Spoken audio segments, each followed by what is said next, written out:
Before we begin, hit like, subscribe, and tap the notification bell. You're watching Naked History, where we don't dress up the past. We strip it bare. Today, we're diving headfirst into a mystery that many consider fringe, even forbidden, a mystery buried under layers of myth, lost texts, and unearthed bones. Did giants once walk the earth? Not the fairy tale kind with clubs and castles in the sky. We're talking about the kind that left behind stone monuments, massive graves, and whispers in every ancient text from Mesopotamia to Mesoamerica. You see, nearly every ancient culture speaks of beings of extraordinary height and power.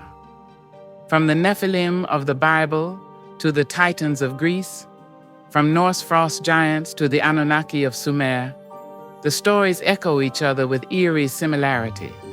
These weren't just tall people, they were something different.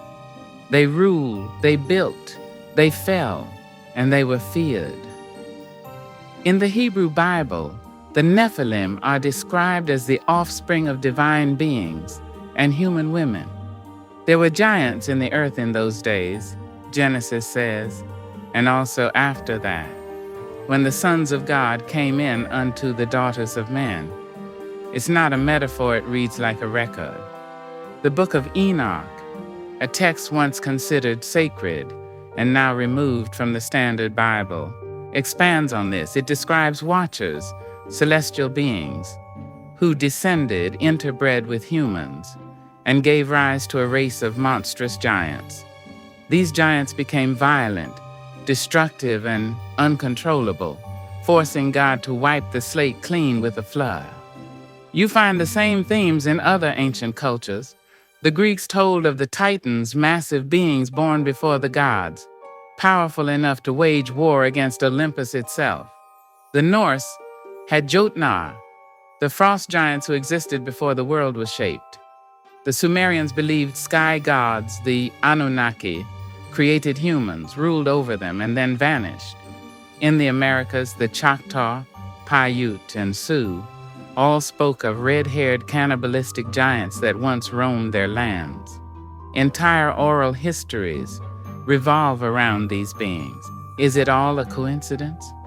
Or are we ignoring a massive clue about our own forgotten past? Now let's move from myth to matter, bones, and dirt. In the late 19th and early 20th centuries, newspapers across the United States routinely reported on giant skeletons being unearthed from burial mounds. These weren't fringe tabloids. The New York Times, the Washington Post, and dozens of local papers documented finds of skeletons measuring 7, 8, even 10 feet in height. Often, they were found with oversized skulls, some elongated, some with double rows of teeth, and weapons and tools far too large for any normal human to wield. In Ohio, a skeleton over 8 feet tall was discovered wearing what appeared to be copper armor. In West Virginia, a burial site yielded multiple skeletons, one over 9 feet long. In Wisconsin, a dig revealed bones from a humanoid estimated to stand nearly 10 feet tall in life. These aren't fringe theories. These are recorded events. But here's the mystery. Almost every article ends with the same note: the remains were sent to the Smithsonian for further study. And then, silence. There's little public record of these skeletons in museum archives. No exhibits, no follow-up studies, nothing. They vanish. In 2014, a satirical article falsely claimed the Smithsonian admitted to destroying thousands of giant skeletons to preserve the standard historical narrative. While the story was fake, the fact that millions believed it, and many still do, says something about the growing mistrust surrounding how history is curated and told. But even without the bones, there's another line of evidence: architecture. Across the world, we find megalithic structures that defy explanation. In Baalbek, Lebanon, one stone block, known as the Stone of the Pregnant Woman, weighs over 1,000 tons. It was cut, shaped, and somehow moved. By whom? For what purpose? There's no modern crane on Earth that could move that stone intact. In Sacsayhuaman, Peru, enormous stones, some weighing more than 100 tons, are placed together with such precision that not even a razor blade can fit between them. No mortar, no visible tools, just perfectly interlocked walls. Who were these builders, and why would they use such massive stones when smaller ones would have been easier to handle? Some research suggests these were ceremonial constructions, more symbolic than practical. But symbolic of what? Perhaps of people or beings of a larger scale. The structures seem overbuilt for human use, almost like they were scaled for someone bigger. Let's talk skulls.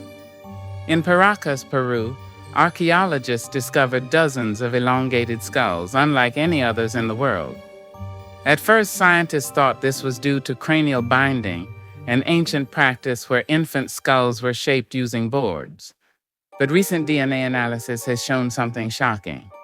These skulls contain genetic sequences that do not match any known indigenous population. Some markers appear to be entirely unknown. This isn't just about head shape, it's about genetic anomaly. Where did these people come from? Were they a separate human lineage, or something else entirely? And what about South America's legends of giants? In Ecuador, local tribes speak of enormous beings who lived in the Amazon and built large stone cities before being wiped out.